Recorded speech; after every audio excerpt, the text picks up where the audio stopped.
excessively censored by YouTube and SPLC. The family of 16-month-old Anthony Delgado knew their little boy had been murdered. They knew police had arrested the babysitter and charged her with the crime. But what they did not know until this afternoon was the torture and abuse he suffered in the moments before his death. Breaking news, nigga. Some breaking news. Facts don't care about your feelings. There's something wrong with the black man's mind. There's something wrong with his mind. Nigga, please. I think it's going down. Fight their asses. In that courtroom this afternoon, the family members heard details and exploded with rage, anguish, tears. Prosecutors pointed to 31-year-old babysitter Gloria Fields and accused her of repeatedly beating the little boy. She allegedly sexually abused him with a crayon and a pencil and left the items inside him. She allegedly sexually abused him with a crayon and a pencil and left the items inside him. She allegedly sexually abused him with a crayon and a pencil and left the items inside him, then took him, traveled with him around the city while he was injured internally. The prosecutor says she is seen on video at one point carrying his lifeless body while casually smoking a cigarette, and then moments later slamming him into the ground. By Sunday night, police say she dropped him off with his grandmother. She lives beneath them in their apartment building. And the boy, Anthony Delgado, was nearly dead. He was in cardiac arrest by the time police arrived. When family members heard these details of his suffering, they were beside themselves with grief. She needs to be punished for what she's done. You can't do this. That was a human being. That was a little baby. Broken collarbone, bruises on his face. So, I mean, I didn't even know all of that. Then outside the courthouse, some family members became irate, angry with the media, certainly angry with the babysitter. Court officers streamed out of the building to escort family members away. Most of those family members promised revenge in prison, shouting and yelling in that courtroom. And so many people wondering at this point why Fields would allegedly torture and abuse a child the way she did. Certainly mental illness is being investigated, but prosecutors say that she finally admitted to these crimes when she was confronted with her own abuse that she suffered when she was a child. Gloria Fields has been charged with murder and sexual assault, and she has been remanded. Reporting outside the Staten Island courthouse, Ida Siegel, News 4, New York. New at noon, take a good look at this video from Gwinnett County. See the man in custody there? He's soaking wet. Officers who are escorting him are wearing masks. This is all part of a SWAT situation that shut down a busy fast food restaurant near Lawrenceville this morning.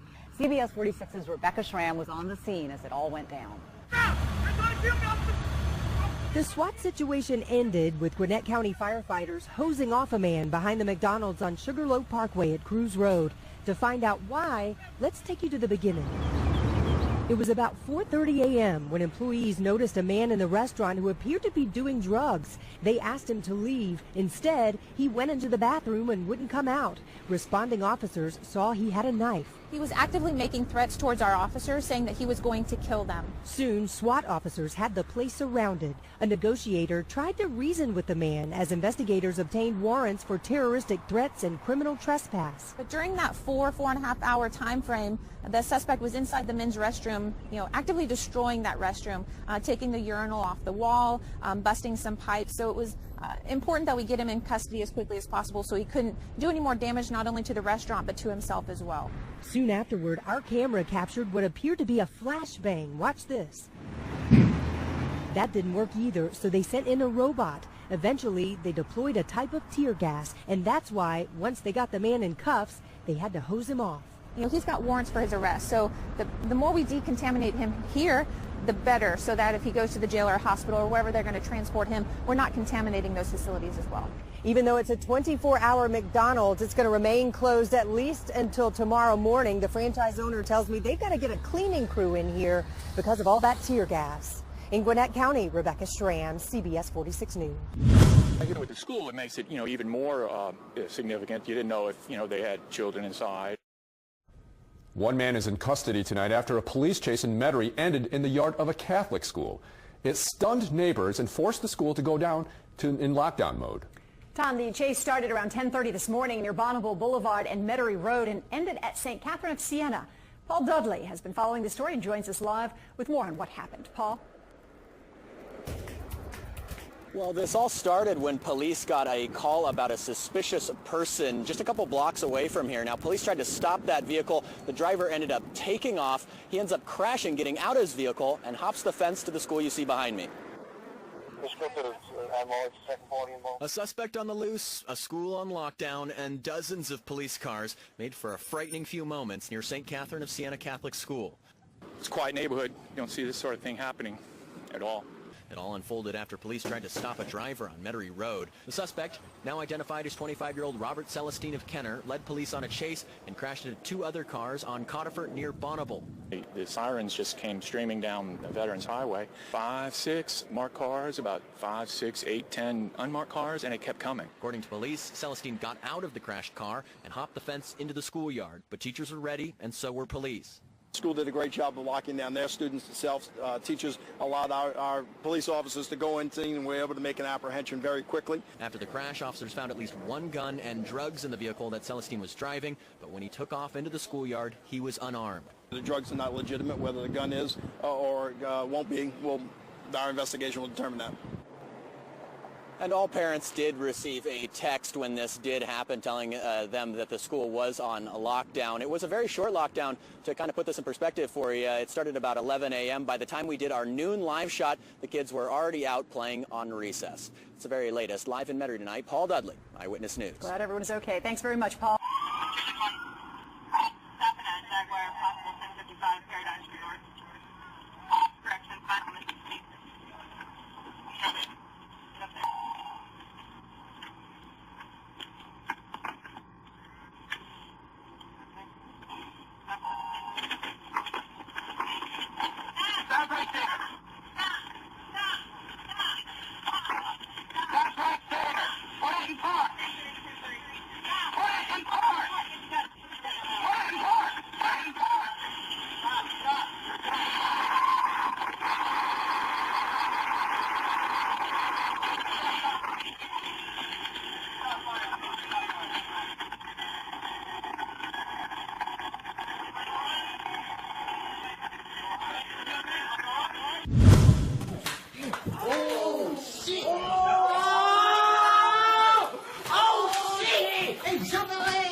Oh, nigga, you gay!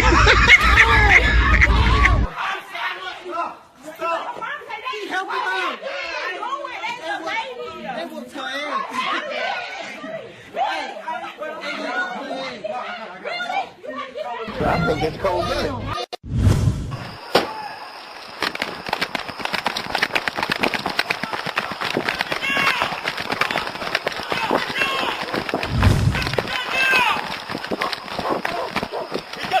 Yep.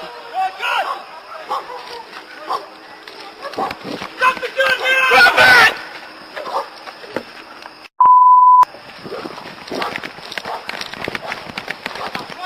Drop that gun!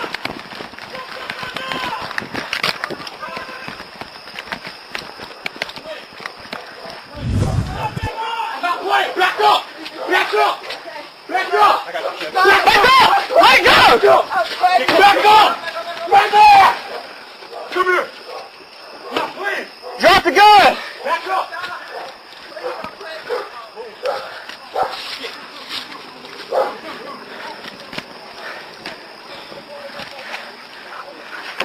Hey, watch your gun. Watch your points now. Hey, this is back to the end rail! This is back to the end rail! Drop that gun! Hey, somebody start getting on the backside. Whatever runs parallel to Holly, away from the house. Do not do it! Drop it! Drop it! Drop it! Drop it! Drop it now! Let me see your hands! Don't fucking move! Y'all got him? Hey, Corey. Hey, Corey, start medic. We got one suspect shot. All officers, 10-4. Do that reach for anything. I got this hand. No, you're not. We're going to get you through this. You got to get out of here. Let's go. Where's that gun? Well, a political disagreement inside a popular taco shop may have led to a violent attack in Northwest D.C. Police are looking for these two women right here, accused of hitting another woman because she said she was a Trump supporter. Fox 5's Lindsay Watts is live in Northwest now with the details. Hey, Lindsay. Sean, I spoke to the victim tonight, and this was a nasty attack. That's nasty. The police report is even calling it a suspected hate crime. This is where it happened, here at Surfside on N Street, just off of Connecticut. We're not too far from DuPont Circle. Close quarters in here. This is not a large restaurant. There are surveillance cameras, though. Take a look. Police are not releasing footage of the actual assault, but they say these are the two women who committed that assault. The victim is a 29-year-old named Marcella. She said she overheard the two women and a man that they were with having a political conversation. She says these were definitely not Donald Trump supporters. She says she decided to interject in the conversation, saying, "I support Donald Trump." She says the women then attacked her. We spoke to Marcella by phone about an hour ago, and here's how she describes what happened. Well, I'm a Trump supporter. I stood by my views, and then they called me a racist, and then they started attacking me. Tell me about your injuries. Well, after that, after it happened, I got a bruised right eye. My blood vessels inside my eye outburst. I got a fractured finger, and some bruised. My knees was also a bruised knee, and some minor bruises all over my body. Serious injuries there. Marcella said that she went to the hospital afterwards to get checked out. This all happened about 2.5 weeks ago, but police only released that surveillance video today because they still have not been able to find those two women who are now wanted for felony assault. If you do have information about them, contact D.C. Police. Live in Northwest, Lindsay Watts, Fox 5 Local News. Right now, two people are charged with the father's murder, his wife, and a man who lived at their home. Channel 2's Gwinnett County Bureau Chief Tony Thomas is live outside police headquarters, and Tony, police say money was the motive. Money and apparently sex, Carol. Detectives here at headquarters just said a long-term affair and $1 million life insurance policy apparently led up to this murder.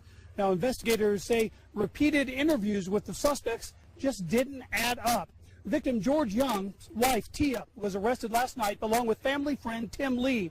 Lee lived in the home with the Youngs. Young was shot on the porch of his Beaufort home last November with his family allegedly asleep inside. Homicide investigators for weeks have suspected this was not a random crime, but say one last round of interviews yesterday broke open the case. Arrest warrants do not make it clear which suspect detectives believe fired the shots that killed Young just as he returned home from a private security job at Lenox Mall. Tia gave a tearful interview to me just hours after George's death. Here's what she said back then.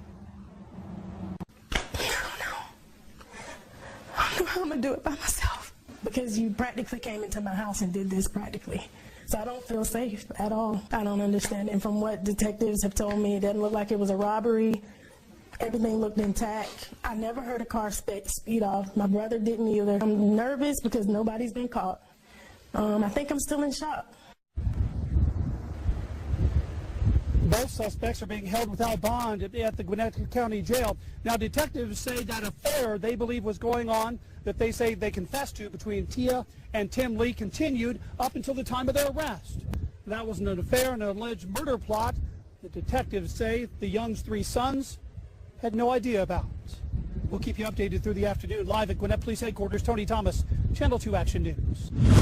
11 News getting new details on a deadly officer-involved shooting in Homewood that sparked protests. Today, it was ruled justified by the Allegheny County DA. Channel 11's Aaron Martin is live at Pittsburgh Police Headquarters with the details for us. Aaron.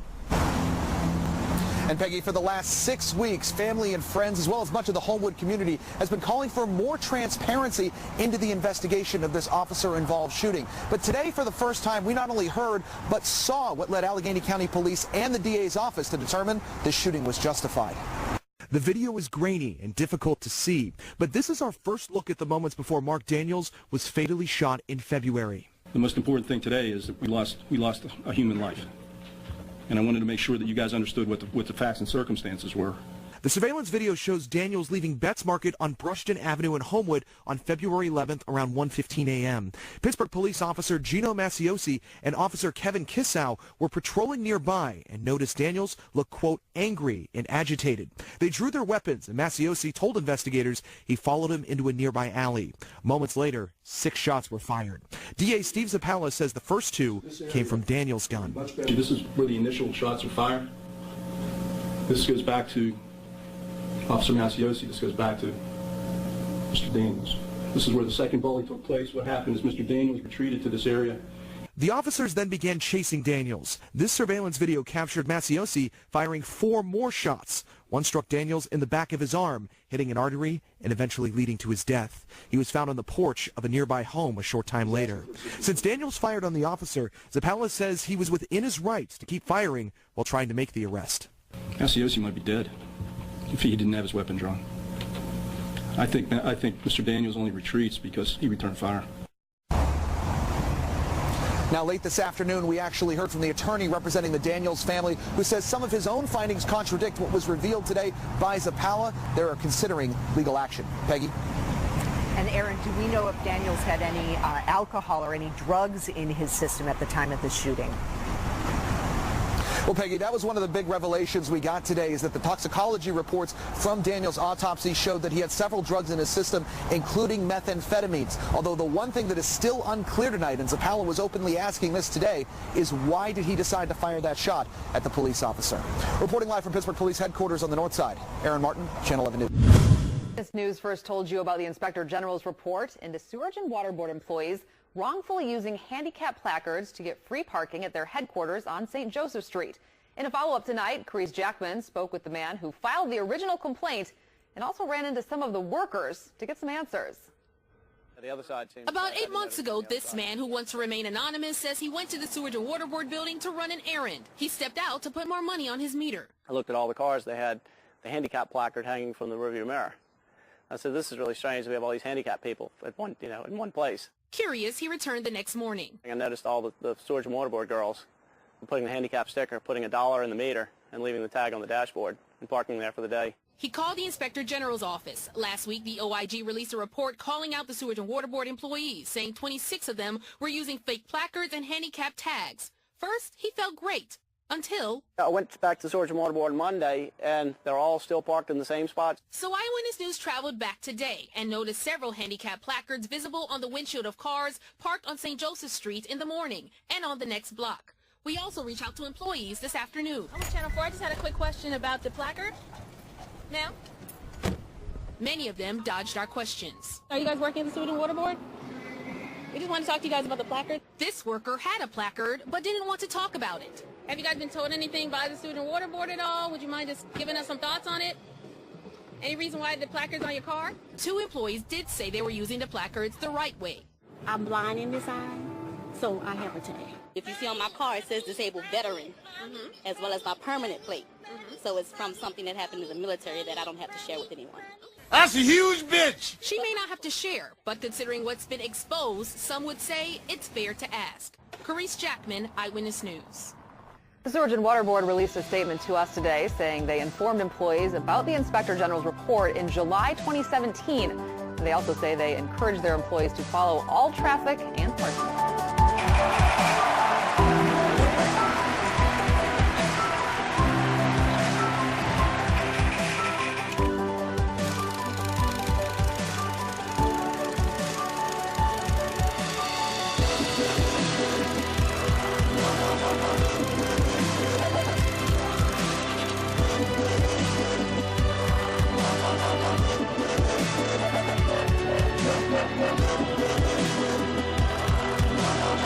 A big shout out to GP Videos contributors, Baltimore's Jamal Trademark, and Chocolate Flat-Nosed Freak Show.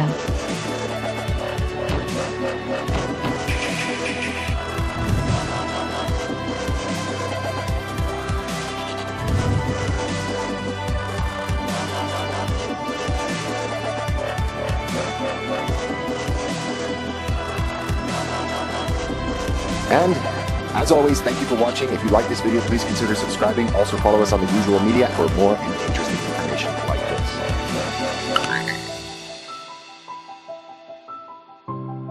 Channel moderators are Jer Shax and Michael Thomas. Thanks for your diligence and dedication.